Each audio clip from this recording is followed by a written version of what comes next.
अस्सलाम वालेकुम, मैं हूँ Raba Ali. Welcome back to my channel me time with रबा।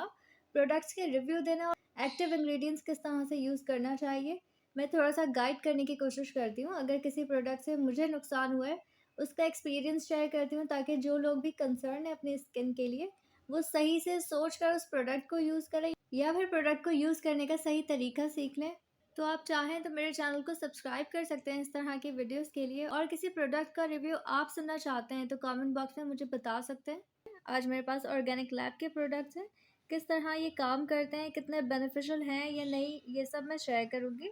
सबसे पहले इनका ये पिंक मास्क, इसके प्राइस 950 है। 50 ग्राम का इसका जार आता है। मेरे पास इसका सैम्पल पैक है और जब से ये आया है मैंने इसे सिर्फ 3 बार यूज़ करने की कोशिश की है, उसके बाद मैंने इसे यूज़ करना छोड़ दिया। रीज़न ये है कि ये बहुत ज़्यादा हार्श प्रोडक्ट है और हेल्दी स्किन के लिए ऐसे हार्श प्रोडक्ट की ज़रूरत नहीं होती। इनका क्लेम ये है कि ये हर स्किन टाइप के लिए, लेकिन जब मैंने इसे ट्राई किया है तो मुझे थोड़ा आइडिया हुआ है कि it's a big no for sensitive and dry skin. उनके लिए तो ये बिल्कुल भी नहीं है, क्योंकि उनके स्किन पर रैशेस बन सकते हैं इससे। ऐसे तो ये बहुत फाइन पाउडर दिखता है, लेकिन जब आप स्किन पर अप्लाई करते हो इसे, तो इससे कुछ अजीब सी रगड़ लगती है, जैसे कोई बारीक रेत हो या फिर लाइमस्टोन। ये जो भी चीज़ है स्किन के लिए बिल्कुल भी ठीक नहीं है। इसमें मुझे बिल्कुल भी नहीं लगता कि इसमें हिबिस्कस पाउडर होगा या फिर ये क्ले पाउडर भी है, क्योंकि क्ले बहुत सॉफ्ट होता है लेकिन ये नहीं है सॉफ्ट। मुझे ऐसा फील होता है कि ये लाइमस्टोन है, क्योंकि जैसा इसका शेड भी है ना, कि इसमें कोई फ्लावर का पाउडर होता तो ये इसमें थोड़ी सी सॉफ्टनेस होती, लेकिन इसमें बिल्कुल भी सॉफ्टनेस नहीं है। इसकी फ्रिक्शन बहुत बुरी लगती है स्किन के ऊपर, अजीब सा ही होता है कुछ। तो मेरे ख्याल से तो ये लाइमस्टोन है, ये कोई क्ले नहीं है। मैंने बहुत सारे क्ले मास्क यूज़ किए, लेकिन इस टाइप का हार्श क्ले मास्क मैंने फर्स्ट टाइम यूज़ किया है।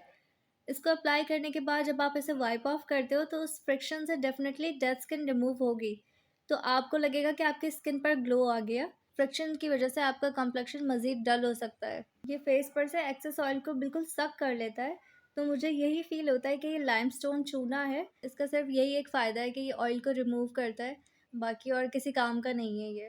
मेरी रिकमेंडेशन इसके लिए यही होगी कि ये चाहे आपको 950 का मिले या फिर फ्री में, आपने इसे यूज़ नहीं करना है। हमारे यहाँ तो वैसे भी फेस को जेंटली कोई नहीं ट्रीट करता, बहुत कम लोग होते हैं जो फेस को सही से ट्रीट करते हैं। चेहरे को बिल्कुल रगड़ देना कि गोरा रंग निकल आएगा, इस तरह से नहीं होता। आप मज़ीद आपका कॉम्प्लेक्शन डल हो सकता है उससे, क्योंकि रगड़ने से जैसे फ्रिक्शन लगती है वो जगह आपकी मज़ीद पिगमेंटेड हो जाती है। जितना स्किन के लिए सही प्रोडक्ट इस्तेमाल करना है, उतना ही उसको सही तरीके से यूज़ करना भी है, कि आपके हाथ कितने जेंटल है आपकी स्किन पर। आप कोई टूल यूज़ कर रहे हो तो वो टूल किस तरह का है आपके फेस पर, ये सब मैटर करता है अच्छी स्किन के लिए। वरना 20s में भी आपके चेहरे पर लाइंस आ सकती हैं अगर आप अपनी स्किन को हार्शली ट्रीट करते हो तो। गर्मियों में मेरे फेस पर भी एक्सेस ऑयल की प्रोडक्शन बढ़ जाती है, तो उसके लिए मुल्तानी मिट्टी बेस्ट होती है। अगर आपके पास लॉरियल का क्ले मास्क है या फिर आप यूज़ करना चाहते हो तो लॉरियल का क्ले मास्क बहुत अच्छा होता है। मेरे पास लॉरियल के क्ले मास्क हैं। लॉरियल के क्ले मास्क वाकई बहुत अच्छे हैं, बहुत सॉफ्ट हैं, वो लगते हैं कि रियल क्ले मास्क हैं वो। लेकिन इसका पिंक कलर देखकर इस पर पैसे वेस्ट नहीं कीजिएगा। बाकी जो लोग हार्श प्रोडक्ट यूज़ करना पसंद करते हैं वो कर सकते हैं। 950 का है ये, लेकिन इस तरह के प्रोडक्ट स्किन के लिए अच्छे नहीं होते, फिर से बता रही हूँ। ऑर्गेनिक लैब का ये सेकंड प्रोडक्ट है, glass skin rejuvenating night cream. Retinol base ये क्रीम है, इसकी प्राइस 2000 रुपीज़ है। 50 ml इसकी प्रोडक्ट क्वांटिटी आती है। इसके फ़ायदे ये हैं कि ये fine lines, hyper pigmentation, acne spots, acne को ट्रीट करता है, स्किन टेक्सचर को बेहतर बनाता है। तो ये 25 की एज से आपको यूज़ करना चाहिए। वैसे डर्मेटोलॉजिस्ट ये कहते हैं कि आप 24 से भी यूज़ कर सकते हो, क्योंकि स्किन कोलेजन आपका कम होने लगता है जैसे जैसे आप 25 के होते हो, 25 से अबव जाते हो। तो ये सेफ़ है अगर आप 24 से भी यूज़ करना चाहो तो। जो भी बिगनर्स हैं उनके लिए मैं यही कहूँगी कि अगर आप फर्स्ट टाइम रेटिनॉल अपनी स्किन से इंट्रोड्यूस कर रहे हो तो आप ऑर्गेनिक लैब का ये रेटिनॉल यूज़ करो। 1 से 2 साल यूज़ करने के बाद आप 26-27 के हो जाते हो, या फिर आप 1 साल भी इसे यूज़ करते हो। अगर कोई इसे 28 की एज से यूज़ कर रहा है तो आप 1 साल इसे ही यूज़ करो, ताकि आपकी स्किन यूज़्ड टू हो जाए, आपकी स्किन मैच्योर हो जाए। फिर आप हाई कंसंट्रेटेड रेटिनॉल पे जा सकते हो, लेकिन स्टार्ट आप इसी से करो तो ये ज़्यादा सेफ़ होगा आपके लिए। और जो 24-25 वाले यूज़ करना चाह रहे हैं तो वो इसी से स्टार्ट लें और 1-2 साल इसी पर रहें। इस रेटिनॉल में बहुत सारे मॉइस्चराइजिंग एजेंट हैं। यूजुअली रेटिनॉल स्किन को ड्राई कर देता है, फ्लेकी बना देता है, इरिटेशन होती है, कुछ लोगों को तो एक्ने भी होने लगती है रेटिनॉल यूज़ करने के बाद। इसका फॉर्मूला इन्होंने इतना सेफ बनाया है कि इसको यूज़ करने के बाद मुझे तो इस तरह का कोई भी मसला नहीं हुआ, ना मैंने अभी तक कुछ सुना है इसके बारे में कि इसको यूज़ करने के बाद किसी के स्किन पे कुछ मसला हुआ है। इसके इंग्रेडिएंट्स में जो मॉइस्चराइजिंग एजेंट है, वो है shea butter, hyaluronic acid, vitamin E, beeswax, glycerine, ceramide, जो आपकी स्किन को स्मूथ रखेगा, जो आपकी स्किन पर मॉइस्चर को लॉक रखेगा, तो आपकी स्किन ड्राई नहीं होगी। बाकी इसके साथ मॉइस्चराइज़र तो यूज़ करना लाज़मी है। आप जो भी मॉइस्चराइज़र यूज़ करते हो वो करो, ताकि आपकी स्किन ज़्यादा बेहतर लगे। इसको यूज़ करने का तरीका यह है कि रात में इसे यूज़ किया जाता है, फेस को वॉश करने के बाद आपने मॉइस्चराइज़र अप्लाई करना है, फिर इसको अप्लाई करना है। पी साइज़ इसका अमाउंट लेना है, एक मटर के दाने के बराबर आपने इसकी क्वांटिटी लेनी है। फिर इस तरह से दोनों फिंगर्स को मिलाना है, दोनों पर डिवाइड हो जाए ये अमाउंट, दोनों पर डिवाइड हो जाए इक्वली। फिर आपने इसको यूज़ कैसे करना है, 2 फिंगर्स दो आपने फोरहेड पर रखनी है, 2 नोज़ के पास रखनी है, फिर आपने 2 चीक्स पर रखनी है, फिर आपने 2 चिन पर रखनी है, और फिर जब सब जगह आप इसको टैप कर लेंगे, सही से ब्लेंड करने के बाद आप अगर सेकंड टाइम मॉइस्चराइज़र लगाना चाहें तो लगा सकते हैं। वैसे मैं नहीं लगाती, मैं सिर्फ़ एक ही बार मॉइस्चराइज़र लगाती हूँ। जिनकी ड्राई स्किन है वो 2 बार भी मॉइस्चराइज़र लगा सकते हैं, लेकिन कॉम्बिनेशन और ऑयली स्किन वाले एक बार भी लगाएँ तो उनके लिए चल जाएगा।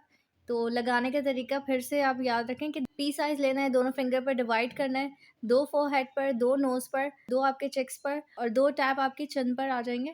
फिर सही से ब्लेंड करना है इसे। इतने सारे मॉइस्चराइजिंग एजेंट के बाद भी ये चिपचिप नहीं होता, ये स्किन पर सही से अब्ज़ॉर्ब हो जाता है और बिल्कुल भी ग्रीज़ी नहीं लगता। ये देख सकते हो, और जल्दी अब्ज़ॉर्ब हो जाता है, ज़्यादा टाइम भी नहीं लगता है। तो आप ये इसे यूज़ करना चाहो तो यूज़ कर सकते हो, ये बहुत अच्छा है। जितनी मैंने क्वांटिटी बताई है, बस उतनी ही क्वांटिटी लेनी है अपने फेस पर लगाने के लिए। अगर आप नेक पर भी लगा रहे हो, तो नेक पर बहुत छोटी-सी अमाउंट लेनी है और नेक पर सही से ब्लेंड कर लेना है। तो नेक पर भी इसे लगाया जा सकता है, और नेक पर लगाना भी चाहिए, क्योंकि नेक पर भी हमारी एजिंग प्रोसेस नेक पर सबसे पहले होता है, फेस से ज़्यादा नेक पर होता है। वीडियो बहुत लंबी हो जाएगी, तो इसको सेफ़ली यूज़ कैसे करना है, कौन से इंग्रीडिएंट्स को अवॉइड करना है और कौन से ट्रीटमेंट से पहले इसमें एहतियात करनी है, तो वो सब मैंने डिटेल में उस वीडियो पे बताया हुआ है, मेरे चैनल पर है। मैं बाकी डिस्क्रिप्शन बॉक्स में भी इसका लिंक डाल दूँगी, तो आप उसे देख लीजिएगा यूज़ करने से पहले, ताकि आपको थोड़ा आइडिया हो जाए कि रेटिनॉल आप चाहे ये यूज़ कर रहे हो या कोई और, तो आपको क्या एहतियात ज़रूरी है। बाकी बिगिनर्स के लिए मैं यही रिकमेंड करूँगी, क्योंकि ये सेफ़ है काफ़ी। अब लास्ट में ऑर्गेनिक लैब की ये ग्लास स्किन सीरम, इसकी बात करूँगी मैं। इसका एक्सपीरियंस मेरा कैसा रहा, ये मैंने दोनों बॉटल्स खाली कर दी हैं। ये सब कुछ मैंने यूज़ कर लिया है। मेरे पास नाइसिनामाइड 5% भी है और नाइसिनामाइड 10% भी है। मैंने दोनों यूज़ किया था कि दोनों में फ़र्क क्या है। दोनों के प्राइस 1850 है, आप चाहे 5% लें या फिर 10%, दोनों में से आप कोई भी लेंगे तो 1850 में ही मिलेगा आपको। प्रोडक्ट क्वांटिटी 30 ml है दोनों की। इसके मेन इंग्रेडिएंट्स hyaluronic एसिड और नाइसिनामाइड है। ज़्यादातर डर्मेटोलॉजिस्ट जो रिकमेंड करते हैं, वो नाइसिनामाइड 5% यूज़ करने का बोलते हैं। वो चाहे सेंसिटिव स्किन हो या ड्राई स्किन या जैसी भी स्किन हो, उनके लिए नाइसिनामाइड 5% बिल्कुल सही रहता है। और मैंने फर्स्ट टाइम नाइसिनामाइड इन्हीं का यूज़ करना शुरू किया था, तो मैंने सबसे पहले 5% ऑर्डर किया था, क्योंकि मेरी आदत है कि मैं लीस्ट कंसंट्रेशन को पहले लेती हूँ, फिर उसके बाद मैं हाई पर जाती हूँ। तो मैंने 5% यूज़ किया था, फिर मैंने 10% यूज़ किया। तो लेकिन यूज़ करने के बाद मुझे कोई डिफ़रेंस नहीं मिला, दोनों का ही रिज़ल्ट सेम था, दोनों एक ही तरह से काम कर रहे थे। तो अगर आप इसका 5% लेना चाहें या 10% लेना चाहें, तो ये आपकी मर्ज़ी है, क्योंकि दोनों ही एक ही तरह से काम करते हैं।